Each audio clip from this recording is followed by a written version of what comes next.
Bien, no se olviden apagar sus micrófonos, jóvenes. Bien, vamos a continuar entonces con el tema 1. Vamos a hacer un breve repaso de lo que vimos en la anterior clase. Muy bien. Vamos a hablar, fíjense que vimos un poco acerca de los primeros impuestos en Bolivia, ¿no? Después de muchos años que estuvimos en guerra,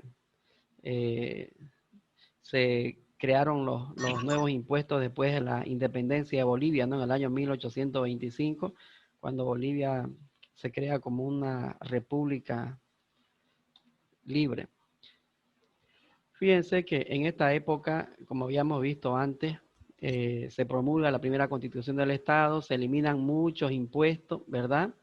Se eliminan los trabajos gratuitos, se crean impuestos a las personas, a las propiedades, a las ciencias, ¿verdad? Y una de las cosas importantes es que en 1826 se crea la primera constitución del Estado, o de la República de Bolivia, que se llamaba en esa época, ¿no? Después, en el año 1872, se promulga la ley de la administración financiera, ¿verdad? Y producto de esto se crearon se dividieron lo que fue las rentas nacionales y las rentas municipales, ¿ya?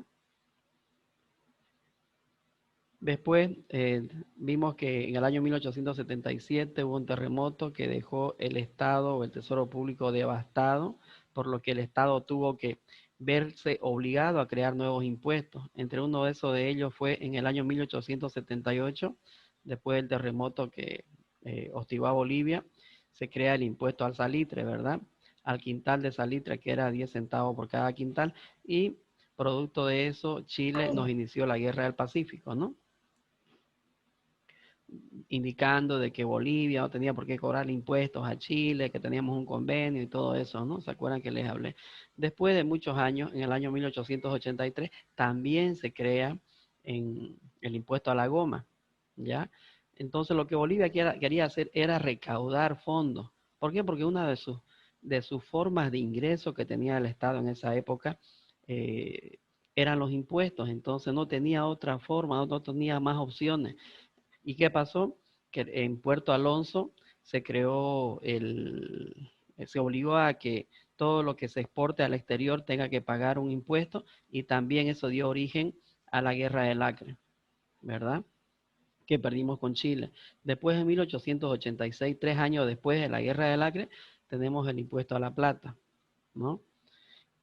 Y después, durante el gobierno de Hernando Siles, en 1926, las finanzas públicas se caracterizaron, dicen, ¿no?, por una tendencia estructural al déficit fiscal, debido a que los crecientes gastos no podían ser financiados con los ingresos corrientes, ¿verdad? Entonces, ¿qué hizo él?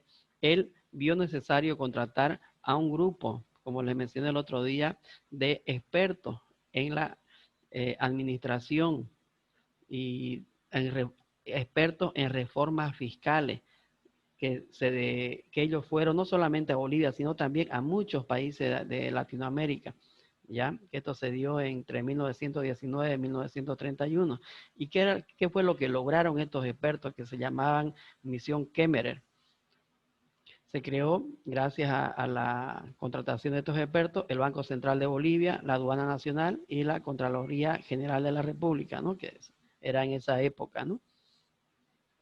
Después, ya en 1952, durante la Revolución Nacional, se dio paso a grandes procesos de transformación, como por ejemplo la nacionalización de las minas, que seguramente lo han visto ustedes bastante en el colegio, ¿no? Durante el gobierno de Víctor Paz de Tensoro, el mono le decían de apodo, ¿no? Después la reforma agraria, el voto universal y la reforma educativa. 5 años después de 1952, ya en el año 1957, se implanta la obligación de emitir facturas. Fíjense que recién a partir de ahí se implementa esta obligatoriedad. Ya antes de eso no se emitían facturas. ¿Está bien? Y después se crearon diferentes impuestos, así como el IVA, y se eliminaron muchos, cerca de más de 50 impuestos. ¿Ya? Después ya tenemos lo que es en 1970, la creación del primer código tributario durante el gobierno de Juan José Torres, ¿ya?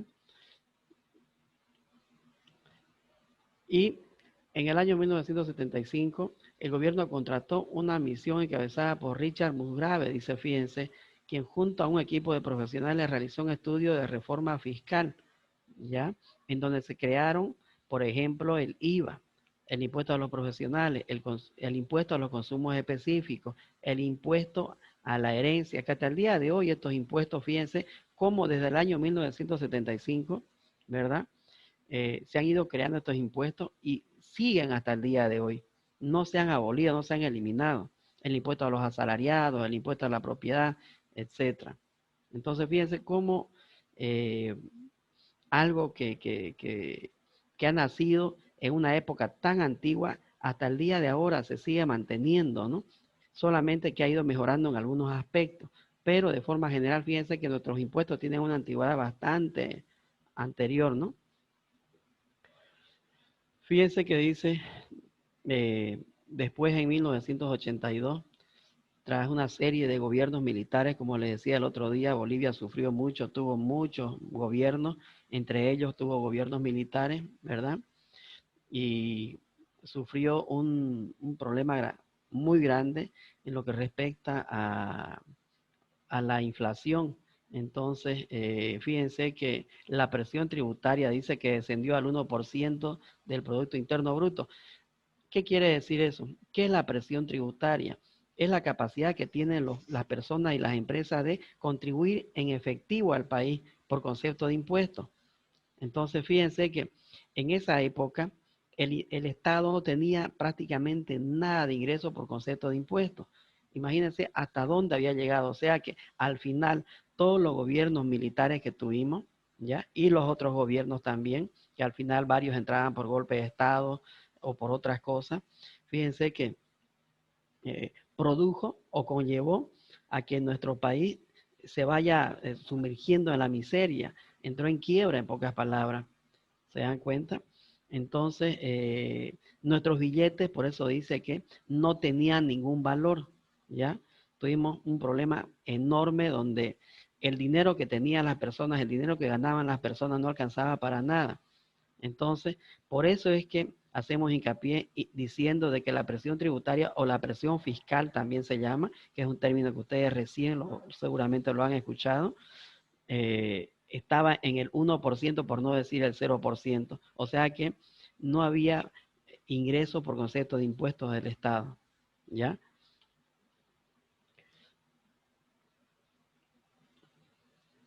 Y ya después, en el año 1986, 4 años después, nace la ley 843, que ya es la que cambia radicalmente el sistema tributario en Bolivia, donde se crearon ahí los impuestos que hasta ahora siguen vigentes y que la misma ley no ha cambiado, excepto ciertos artículos que han sido cambios sustanciales, ¿no?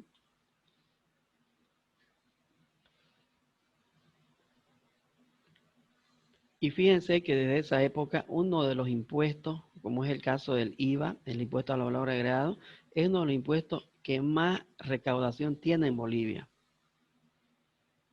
Bien, entonces con eso hicimos un breve repaso de lo que hablamos en la anterior clase, haciendo un recuerdo de todo lo que eran los impuestos en Bolivia, ¿no? Ahora vamos a continuar con el tema y vamos a ver lo que es el Estado. ¿Qué es el Estado? Como nos dice, el Estado es la forma de organización política dotada de poder soberano e independiente que integra a la población de un territorio.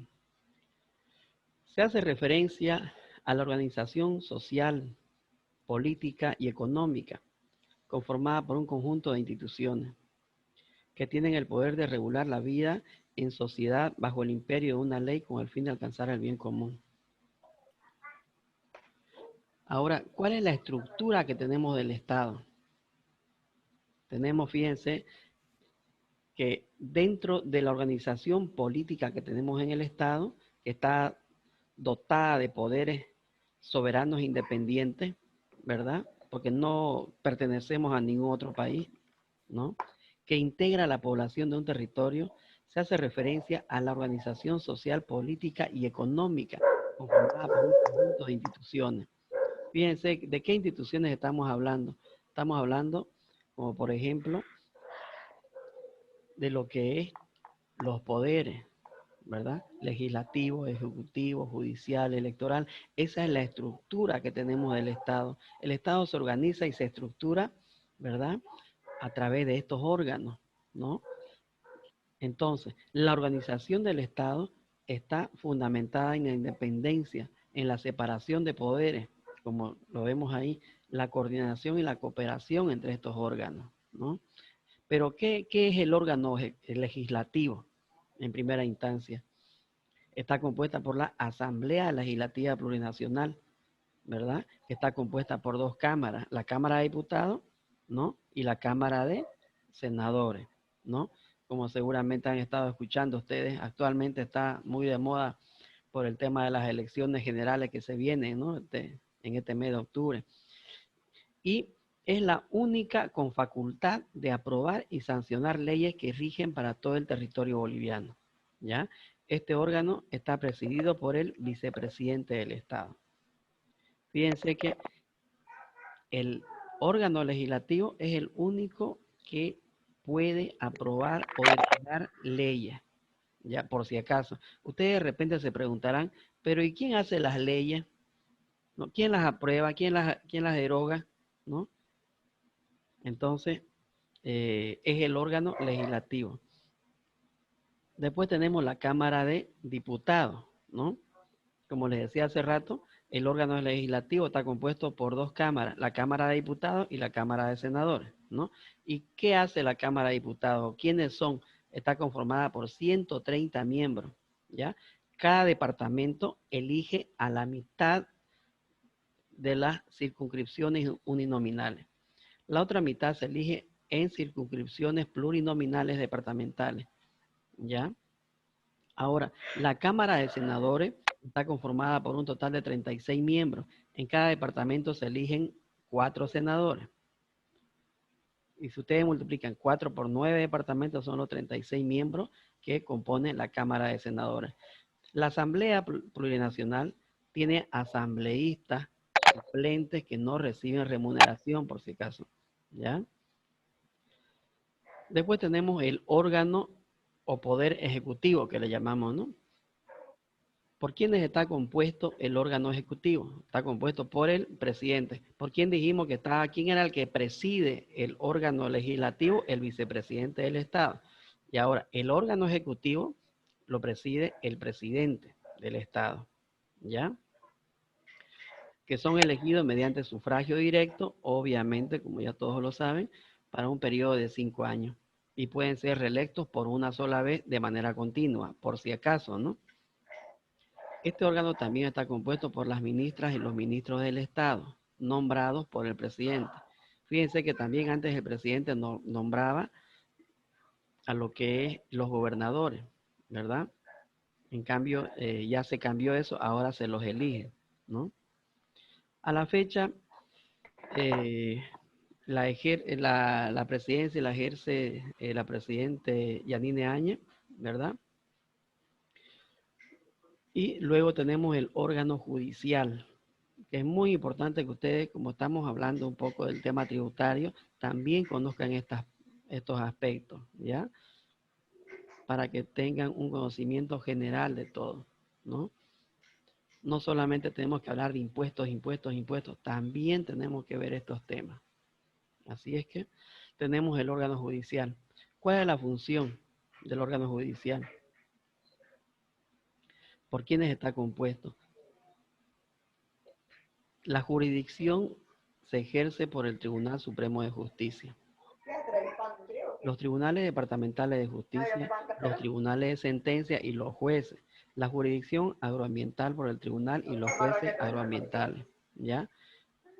La jurisdicción indígena originaria también se ejerce por sus propias autoridades. Existen además jurisdicciones especializadas reguladas por ley, ¿ya? Después tenemos el famoso órgano electoral, que ahora también recientemente renunció uno, ¿no? No me acuerdo qué apellida, Paniagua. El Tribunal Supremo Electoral del Estado Plurinacional de Bolivia es el máximo nivel del órgano electoral. Tiene jurisdicción nacional, por si acaso, ¿no? El órgano electoral plurinacional está compuesto por ¿quiénes? A ver, por el Tribunal Supremo Electoral, los tribunales electorales, los juzgados electorales, los jurados de mesa y los notarios electorales. Fíjense entonces, ¿y de qué se encarga el órgano electoral? A ver, ¿quién me puede decir?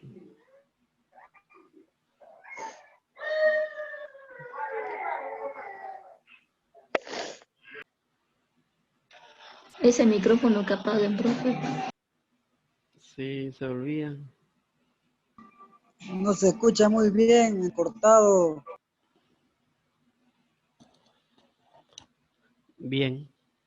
Se encarga de llamar a elecciones, administrar las elecciones, hacerse cargo de las elecciones principalmente, ¿no? Como es el caso de ahora, ¿no? Que es el órgano electoral permanente el que tiene que llamar a elecciones. Y fíjense que muy parecido a lo que se hace en el Estado, también se hace en otras instituciones, como es el caso de la universidad, por si acaso, ¿ya? En la universidad también tenemos este tipo de distribución, ¿ya?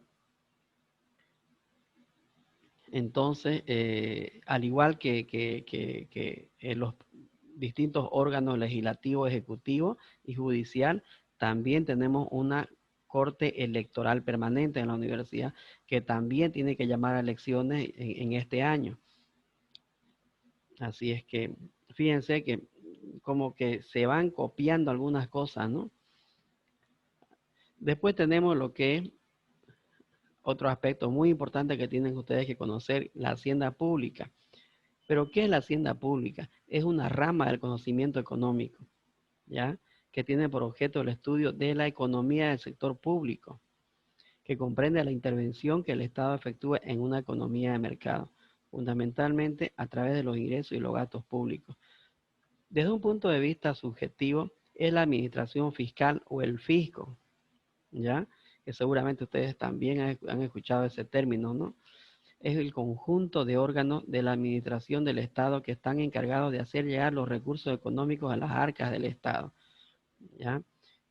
Como los instrumentos que dicho Estado gestiona y recauda, que son los tributos, como es el caso de la Ley 2492, el Código Tributario faculta la administración tributaria al Servicio de Impuestos Nacionales. ¿Para qué? Para que a través del Servicio de Impuestos Nacionales se puedan realizar las recaudaciones de impuestos para el Estado, ¿ya? Entonces, fíjense de cómo está organizado entonces el Estado, ¿ya? Después tenemos, a ver, la política financiera. La política financiera se la puede definir como el manejo por parte de las autoridades monetarias, especialmente por el Banco Central, de un conjunto muy diverso de instrumentos financieros. La naturaleza en gran medida cualitativa, estructural y microeconómica, dirigido a colaborar al logro de los objetivos últimos de la política macroeconómica, ¿ya? Estabilidad de precios, empleo, equilibrio, crecimiento económico, a través del fomento del ahorro y la inversión productiva. Así es que, fíjense jóvenes entonces cómo el Banco Central también tiene su intervención dentro de la administración del Estado, ¿no?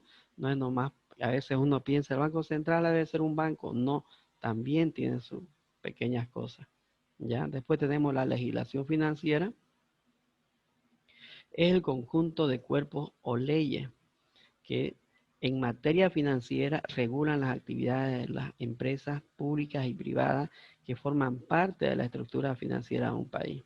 Por ejemplo, la Ley General de Bancos y otras instituciones financieras o de crédito que forman parte de la legislación financiera.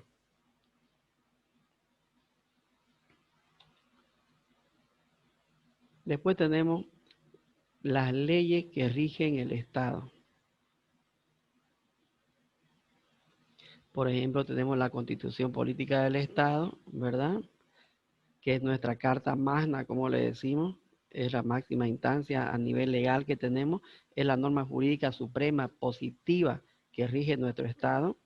Establece la autoridad, la forma del ejercicio de la autoridad, los límites de los órganos públicos, define los derechos y los deberes fundamentales de los ciudadanos y garantiza la libertad política y civil del individuo, de las personas. La Constitución está compuesta en dos clases de normas, que son las dogmáticas y las orgánicas, las que son presupuestos normativos que se expresan en un conjunto de derechos y garantías individuales y colectivas.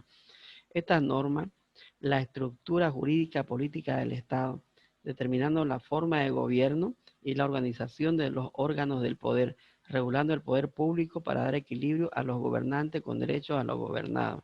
¿Ya? Así que fíjense que es la máxima instancia legal que tenemos nosotros en nuestro país dentro de lo que respecta a las leyes. ¿Ya? Después tenemos las leyes.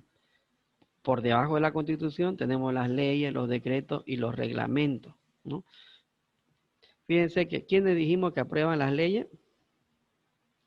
El órgano legislativo, ¿verdad? Elaboran y aprueban las leyes, ¿no? ¿Y quién es el que lo preside? El vicepresidente del Estado.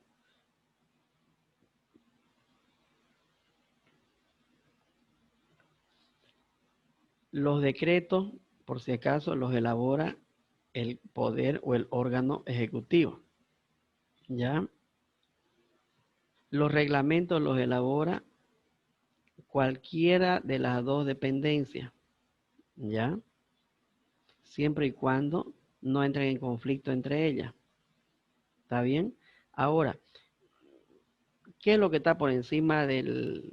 ¿Cómo dijo Lizen? Disculpa que le interrumpa, se me ¿Ya? cortó, no sé, por ¿Se favor, cortó? disculpa. Les decía Sí. hace rato, por ejemplo, ¿quiénes son los que elaboran las leyes? ¿Quiénes son los que elaboran y aprueban las leyes? El poder legislativo, ¿no? Y es presidido por el vicepresidente del Estado. A diferencia de las leyes, los decretos los elabora y los emite el órgano ejecutivo, ¿ya? Y los reglamentos los puede elaborar cualquiera de las dos instancias, siempre y cuando no entren en conflicto entre ellas, ¿ya? Entonces, eso es muy importante para que ustedes sepan, ¿no? ¿Quién elabora los reglamentos? ¿Quién elabora los decretos? ¿Quién elabora las leyes? ¿Qué es la Constitución? Entonces, son términos que ustedes tienen que manejar de aquí en adelante como futuros profesionales, ¿no? Entonces, ya saben quiénes los elaboran y quiénes los emiten, ¿verdad? Después, algo importante que tienen que saber también dentro de esta estructura es la jerarquía de las leyes.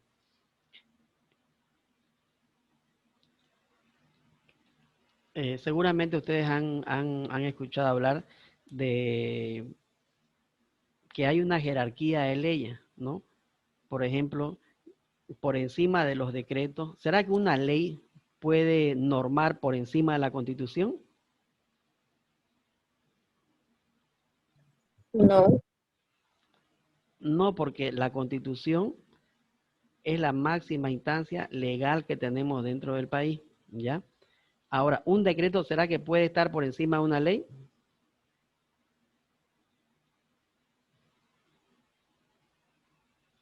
Tampoco, ¿ya?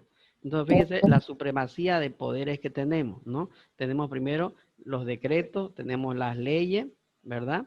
Y tenemos la Constitución Política del Estado que está por encima de ellos dos, ¿ya? Entonces, fíjense, ese es el rango que tenemos de jerarquía, ¿ya? Ahora, ¿qué tenemos por encima de la Constitución? Los convenios y los tratados internacionales que tenemos que respetar, ¿ya? Entonces, ¿qué quiere decir eso? Por ejemplo, en el caso de que tengamos un, un problema con otro país, si ustedes quieren, ¿ya? Entonces nosotros no nos podemos abocar a nuestra Constitución. Tenemos que también respetar los convenios que tenemos con otros países, porque por encima de nuestra Constitución están los convenios, por si acaso, ¿ya? Que era lo que decía, por ejemplo, en esa época Chile. que tenía y también Brasil, que tenía convenios con nosotros de que nosotros no les cobremos impuestos. Entonces, fíjense, a causa de eso, de que nosotros estábamos incumpliendo nuestros convenios, ¿verdad? Ellos nos declararon la guerra. Pero ¿qué pasó con Brasil, por ejemplo? ¿No?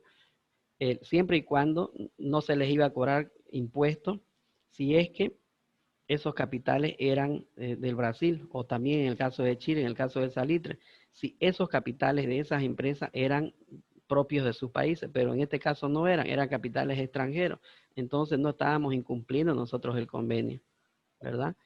Más bien ellos estaban aprovechando eso de que estaban inyectando capital, pero de otros países, pero haciendo parecer de que eran capitales de ellos, digamos. Entonces fue por eso que nos declararon la guerra, tanto la guerra del Acre como la guerra del Pacífico, digamos, ¿no? Pero entonces fíjense que ya saben que dentro de la jerarquía de las leyes tenemos ese rango, ¿no? Tenemos los decretos, las normas, las leyes y por encima de todo está la Constitución y por encima de la Constitución están los tratados y los convenios internacionales, ¿ya? Entonces fíjense que ya saben ustedes dónde se aprueban, dónde se elaboran y dónde se aprueban las leyes y los decretos, que están muy de moda ahora, ¿no? Entonces fíjense que no lo hacen los abogados, si ustedes quieren no lo hacen un colegio específico de alguna de las profesiones, sino se hace eso en la Cámara de Senadores y en la Cámara de Diputados. ¿Ya? O sea, ni un especialista, ni un estudiado lo hacen las leyes. Lo debería de ser así. Puros políticos nomás entran. Claro, debería de ser así, ¿no? Que tengamos especialistas, pero ¿quiénes los eligen? ¿Quiénes son elegidos como diputados y senadores? Los candidatos que no sabemos ni qué profesión tienen, pues, ¿no? Entonces...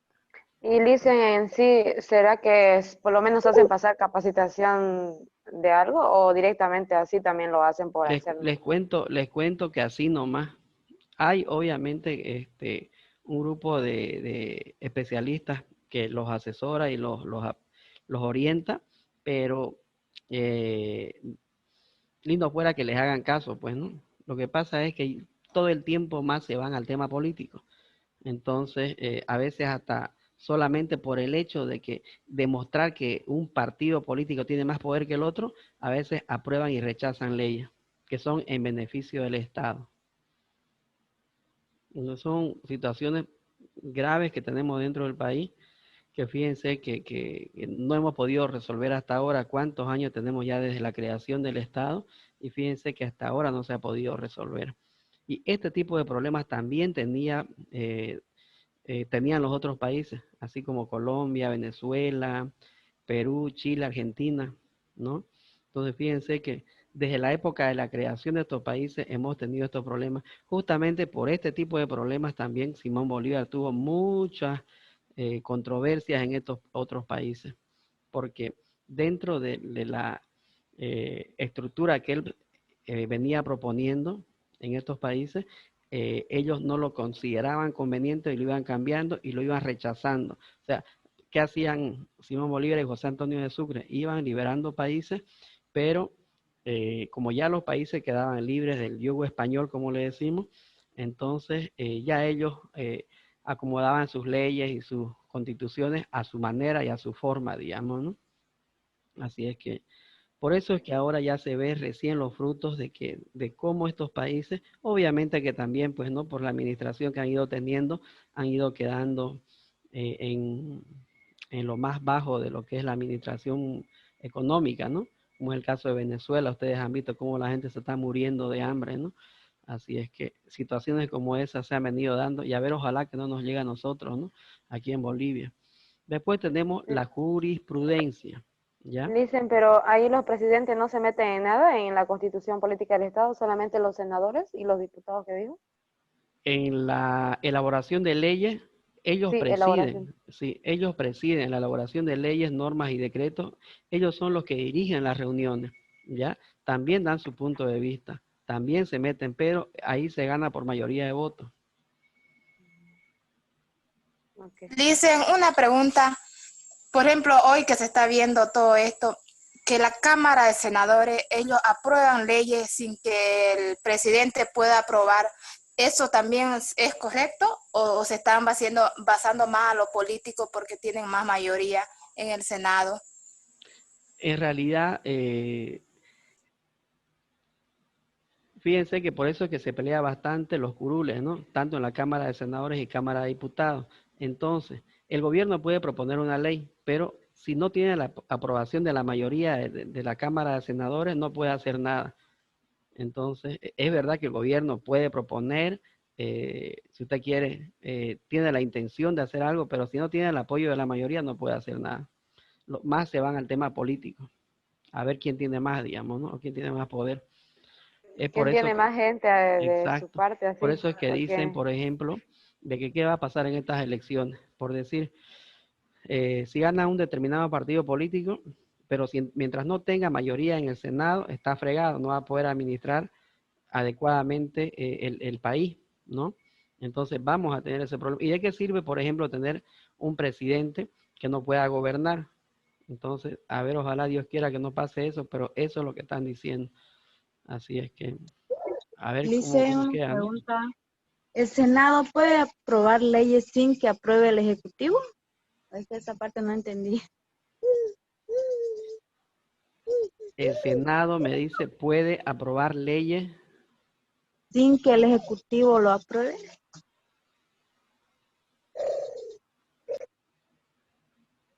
No, se tiene que, el presidente es el que tiene que firmar también. El Ejecutivo al final, lo que hace es firmar lo que aprueban en la Cámara de Senadores. ¿Ya? Lo que pasa que, como dice, legislativo, el órgano legislativo es el que aprueba las normas y las leyes. Entonces, ¿qué pasa? ¿Por quiénes está compuesto el órgano legislativo? Por los senadores y los diputados, ¿ya? A diferencia del ejecutivo, como dice ejecutivo su nombre, ¿verdad? Está compuesto por el presidente y por los ministros. Que el presidente lo que hace es firmar lo que proponen los demás, en pocas palabras, lo que se aprueba, ¿ya? Pero son órganos independientes. Las leyes y los... Y, Sí, las y leyes para la aprobación de cuántos días de plazo mantienen eso, o es que es indefinido o al momento. se tienen diferentes plazos para las diversas cosas que se aprueban, porque si no ya caerían en incumplimiento de funciones. Así es que se tienen plazos por si acaso. Antes no se tenían, uno podía dejarlo ahí. Así es que es lo que ha estado haciendo, por ejemplo, la Cámara de Senadores y Diputados en contra del gobierno actualmente, pues, ¿no?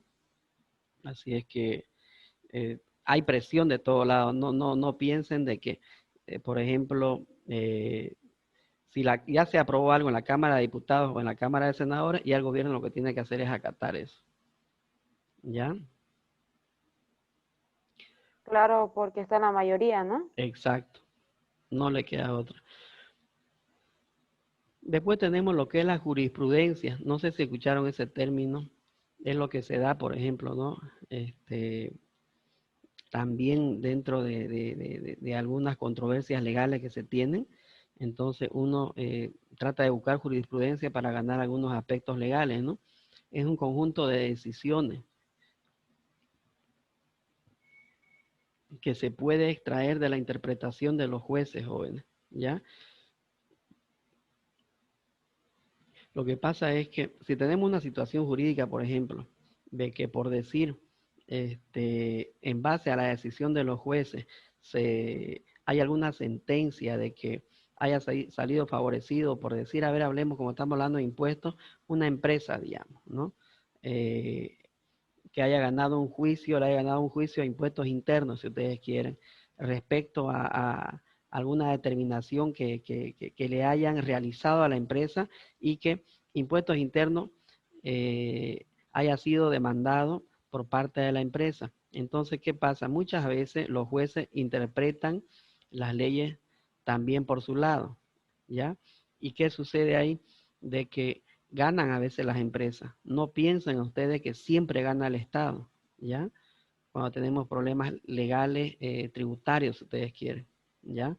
Entonces sale la sentencia a favor de la empresa y ¿qué pasa si de ahí a un tiempo otra empresa tiene el mismo problema?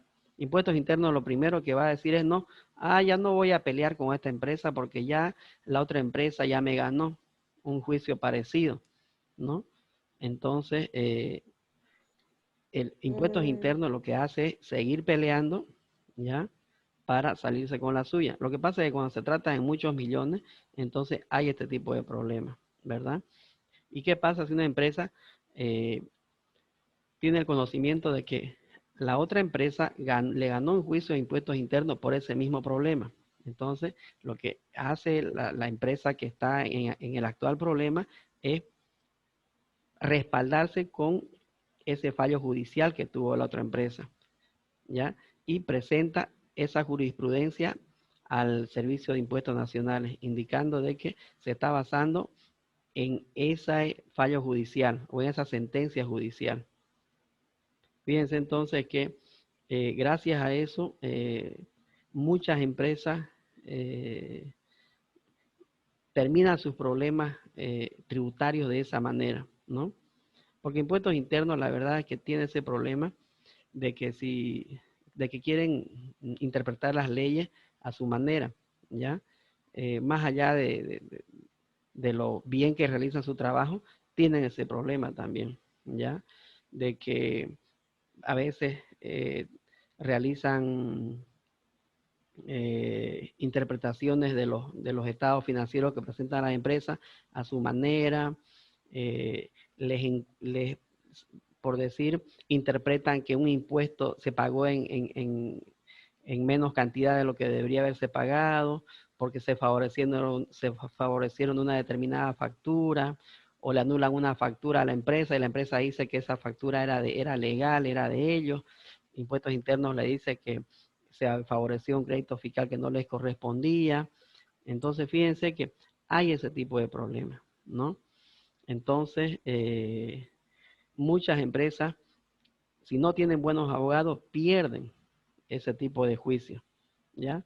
Y muchas veces las empresas tienen toda la razón, ¿se dan cuenta? Pero debido a la falta de conocimiento de sus abogados que les llevan los casos, a veces pierden este tipo de juicios. Entonces, pero hay empresas que sí ganan, ¿ya? Claro que obviamente es también pensar en que se va a gastar mucho dinero, ¿ya? De que para empezar el abogado les va a cobrar, ¿no? Tienen que ver el tema de los pasajes, de la estadía del abogado para que viaje a Sucre, para que viaje a un lado, a otro lado. Entonces, fíjense que enfrentarse al Estado en un juicio se puede, pero es con dinero, ¿no? Así es que, pero gracias a eso, muchas empresas también se favorecen de esos fallos judiciales, como les decía, y a eso se le llama jurisprudencia, ¿ya?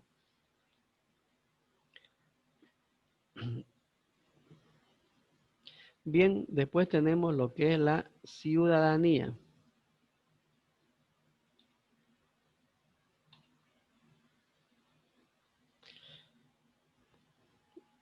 ¿Cuáles son los valores ciudadanos que tenemos nosotros? En base al artículo 8 de la Constitución Política del Estado, ¿no? Entre ellos, por ejemplo, tenemos la unidad, ¿no?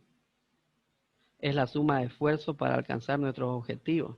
La igualdad. Todos somos iguales ante la ley, decimos, ¿no? ¿Sí o no? Sin distinción de edad, género, descendencia. Después tenemos la inclusión, ¿no? Es otro valor ciudadano, ¿verdad? ¿Cómo dijo Alicia? La inclusión. Tenemos la dignidad, la reciprocidad, ¿ya? Fíjense entonces, de acuerdo a la Constitución Política del Estado, ¿verdad? Para vivir bien, como dice la Constitución, nos sustentamos en valores, ¿ya? Entonces, fíjense, la dignidad, por ejemplo, ¿no? Que es el conocimiento de que cada boliviano respeto a sí mismo en su calidad de persona, ¿verdad? Fíjense, también, así como tenemos valores, ¿verdad? También tenemos derechos, ¿no? ¿Qué derecho, por ejemplo, el más principal que ustedes se acuerden que tenemos? A ver cuál es. Derecho A a la la derecho a la salud y vida. a la educación. Exacto. El derecho a la vida, ¿verdad? El derecho a una vivienda adecuada, el derecho al trabajo, el derecho a la salud, el derecho a la educación, el derecho a la alimentación, el derecho al agua, etcétera, ¿no? Fíjense que todo eso está en nuestra Constitución. Entonces, no pueden atentar contra nuestra vida, por ejemplo, ¿verdad? Porque ya sería violar la Constitución, ¿no? Por eso dice el derecho a la salud. Entonces, por ejemplo, ahorita ¿qué es lo que tanto el gobierno está pregonando? Cuando encuentra personas reunidas sin la debida protocolos de seguridad. Está atentando contra la salud, dice, ¿no? ¿Por qué? Porque tenemos un derecho nosotros a la salud, que está escrito en la Constitución, y el que atente contra la salud es un delito, ¿no? Entonces, es en base a eso que ellos dicen eso, ¿ya? No es porque, ¿de dónde dirán eso, digamos, no? Está escrito en la Constitución. Así como tenemos derechos, ¿verdad? También tenemos deberes, ¿ya? ¿Qué deberes tenemos según la Constitución Política del Estado? Por ejemplo, tenemos el deber de conocer y hacer cumplir las constituciones y las leyes, ¿no? Y las normas, pues, ¿no? Fíjense que es una obligación, un deber de nosotros conocer, cumplir y hacer cumplir la Constitución y las leyes, ¿verdad? Por ejemplo, ustedes están llevando contabilidad básica, ¿sí o no? ¿Sabían ustedes que la contabilidad está regida, se realiza en base a normas de contabilidad? ¿Se dan cuenta? Entonces, fíjense que cuando hablamos, por ejemplo, de contabilidad, ustedes siempre se tienen que acordar que eso que ustedes están hablando está en alguna norma de contabilidad, ¿ya? Entonces, fíjense que lo que nosotros los contadores hacemos es realizar nuestro trabajo en base a normas, en base a leyes, en base a lo que dice la Constitución, ¿ya? No podemos ir por encima de eso. Por ejemplo, si ustedes van a realizar un asiento, por ejemplo, del cálculo, de un asiento de venta, un asiento de compra, es en base a las leyes. Tenemos que hacer, ¿por qué en base a las leyes? Porque tenemos que hacer el cálculo del impuesto, ¿verdad? La ley 843 nos dice, en el caso de las compras tienen que calcular el crédito fiscal. En el caso de las ventas tienen que calcular el débito fiscal y el impuesto a la transacción, ¿ya? Es una ley que nos está obligando a realizar ese cálculo. Fíjense entonces, mi asiento contable lo estoy haciendo en base a una ley. ¿Se dan cuenta? Y en base a una norma de contabilidad que nos indica de cómo lo debemos realizar el asiento. ¿Ya? Entonces, dentro de los deberes... Entonces dicen, esa ley va a entrar en cada asiento que hagamos, sí o sí tiene que entrar, ¿no? En Eso es los lo que dicen, asientos, a ver, crédito fiscal, todo ¿sí? eso. En los asientos Sí de o sí. compra, de venta y en otros asientos que tengan que ver con impuestos, sí. Después, por ejemplo, en lo que respecta a los registros contables de los activos fijos, por ejemplo, ¿no? Tenemos la ley 24051 que nos regula de cómo tenemos que registrar nuestras transacciones contables para los activos fijos, por ejemplo, ¿ya? De cómo tenemos que hacer el cálculo de las depreciaciones de los activos fijos, de cómo tenemos que actualizar nuestros activos fijos, ¿ya? Tenemos leyes y normas de contabilidad que nos regulan de cómo tenemos que realizar esas operaciones contables. Entonces, fíjense que nosotros como ciudadanos, ¿ya? No solo porque seamos contadores, sino también es un deber ciudadano conocer la Constitución y las leyes, cumplirlas y hacerlas cumplir, ¿ya? También otro deber que tenemos es formarse en el sistema educativo hasta el bachillerato, Eso es lo que nos dice la Constitución. Es nuestra obligación, es un deber que tenemos nosotros, ¿ya? Denunciar y combatir todos los actos de corrupción que veamos, ¿ya? Proteger los recursos naturales, pagar nuestros impuestos. Eso es un aspecto muy importante.